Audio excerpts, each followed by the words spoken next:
My gosh, episode 3 of Gushing Over Magical Girls, easily the most spiciest episode, and yeah, the studio went a little wild. I have to say, a little bit sad that it looks like we are already kind of skipping content, and I don't know if they may add it later. I had the same issue with Onimai, where they were skipping a lot of chapters, and then they added it later on. They may be doing the same here. There could be a chance this episode was trying to focus in on Kiwi, specifically, so they did chapter 5 and they did chapter 7. But yes, they skipped chapter 6, which was a quite a spicy episode, including Magenta, and again, there's a good chance that they may have skipped it for a reason. Now, I don't know that's the case because this show is extremely spicy, and like I said, the studio itself is actually adding to the spiciness by doing certain things that aren't actually happening in the manga, like with Kiwi on top of Utena. They add a little bit of extra animation there, so it could be a case of them just kind of moving it later on, and again, focusing on Kiwi, but yeah, if you want to, chapter 6 of the manga, it was wild. It was wild. But yes, overall, love this episode. And yes, like I said, very, very, very inappropriate. And I like that it's willing to do that. I will continue to say that. And I like even more so how much more twisted Utena's getting and the conflict that she's having from it. And I think Kiwi herself was a great little addition. But yes, opening up the episode with Utena immediately being pulled into the headquarters of their organization, and yes, very quickly meeting Kiwi. I like that Utena was like going to leave. All right, good. All right, can I leave now? I'm out of here. But no, Kiwi shows up and immediately tries to destroy Utena. It does seem like, as we see with Kiwi's story, her whole focus and her whole reason for being a bad guy is the fact that she wants to be the cutest, and anybody in her way she wants to take out. Now, it doesn't specify that Utena was one of those, but she was more upset at the idea that Utena herself didn't beat Sulfur.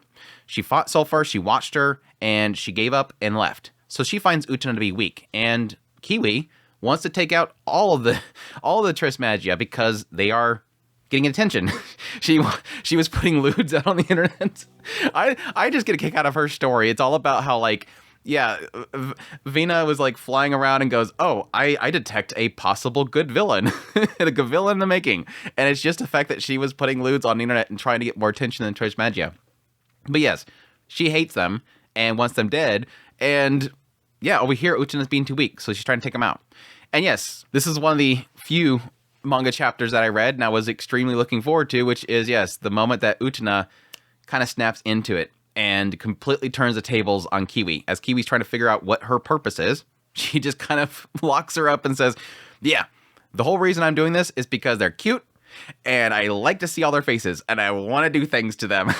That whole, I guess, again, kind of admission in the idea that she's kind of already done this before, but this is all about how Utena turns from loving the magical girls into wanting to see the many faces of them, which, yes, again, technically plays into this particular fetish, is the idea that it's not just that she wants to see them, she wants to see them do things, do different things. I can't wait to make them writhe and squeal and all that kind of stuff, and then does the same thing to Kiwi.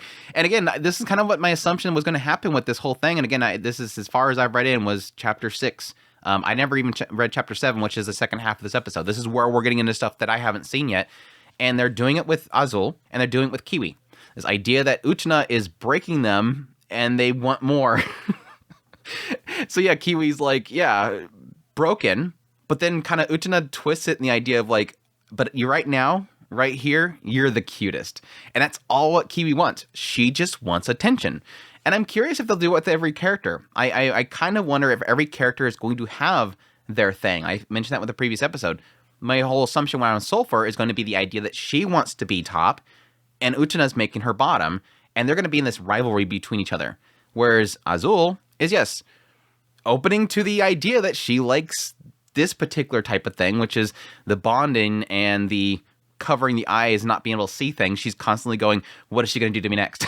And she did it in this episode, which again kind of confirmed what I was kind of suspicion, which confirmed what I was suspecting. And Kiwi, again, is just wanting to be wanted.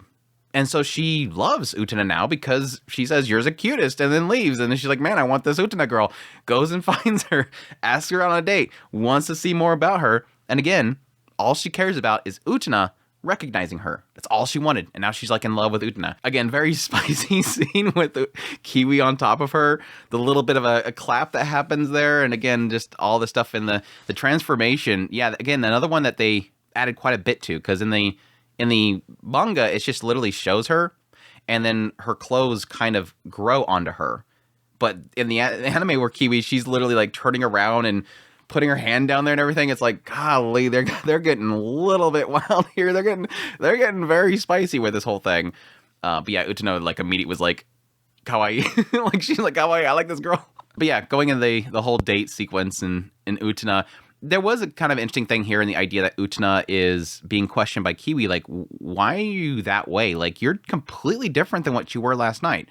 And it really kind of just pushes this idea that Utena, when she's in that form, she can't control herself. Now, granted, it kind of already indicates that she does that when she's not in form. Like with the whole mags that she was reading in the previous episode, she gets into it, and that's why she transforms.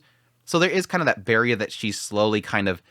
There's an obviously a black and white here, and she's kind of breaking that gray area in the middle that kind of separates the two of them so they blend. And that's kind of what they're kind of getting into with that whole segment. And then, yes, the Magia comes... well, no, Kiwi forced her to transform, which I guess is a thing now. She just goes, okay, trust Magia, and then suddenly Utena has to transform. Which, again, I think is more in the idea that she doesn't have those barriers anymore, so it just happens, just like with the magazines. So that's the whole thing there. They got apparently a little bit creative with the subtitles with Kiwi yelling at Tresmagia, which is weird. Which I don't mind the whole thing of putting swear words in it just to make it more emphasized, but those aren't really technically words in Japanese unless they actually say it. So they just kind of got very creative with making Kiwi like very vulgar, which her demeanor is vulgar. It's just she's not technically saying that, but again, interpretation, it's fine, doesn't bug me. But yeah, like how Kiwi like goes off with Magia and Magenta and Sulfur, and then over here, Utena's just like watching, and they realize that they're both watching.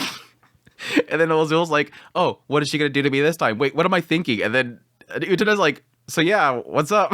She's just standing there not wanting to be a part of it, because the hot-headed ones are fighting, and she's just chilling like, okay, what's up? And then Azul's like, let's fight. Okay, there, I guess. Sends the vines. Azul's getting into it, and she's like, well, okay, well, later. And then, yeah, again, realizes, wait, yeah, there's something kind of flopping around there that I want to mess with. And so she goes in the whole process of slapping her over and over and over again, and loves it. Again, super, super spicy, and I love it. So that works out in the end. And then, yes, kind of wrapping everything up with them fleeing, or Utena saving her and throwing away a figure, which is kind of a sign of how much Utena cares for Kiwi, I guess. Likes her, and then solidifies the relationship by saying, yeah, I'm happy you're okay. And then Kiwi went to drag her off to a love hotel. It's good stuff. I'm already liking the chemistry between Utena and Kiwi, and again, I think it did well in like providing the fact that the both of them sort of see that same fulfilling in what they desire. Kiwi wants to be loved, wants to be seen as cute, and Utena, yes, sees all these girls as cute and wants them all. Just kind of surprised that we didn't have more of Utena messing with Kiwi. I'm assuming that's going to be a thing later on. Maybe Kiwi's thing is just absolute pain with the hopefully it doesn't turn into Kiwi likes electrical shock type of stuff. That's one of those ones where you're going way past where I'm okay with. Like I'm okay with all this stuff, and they're not my thing.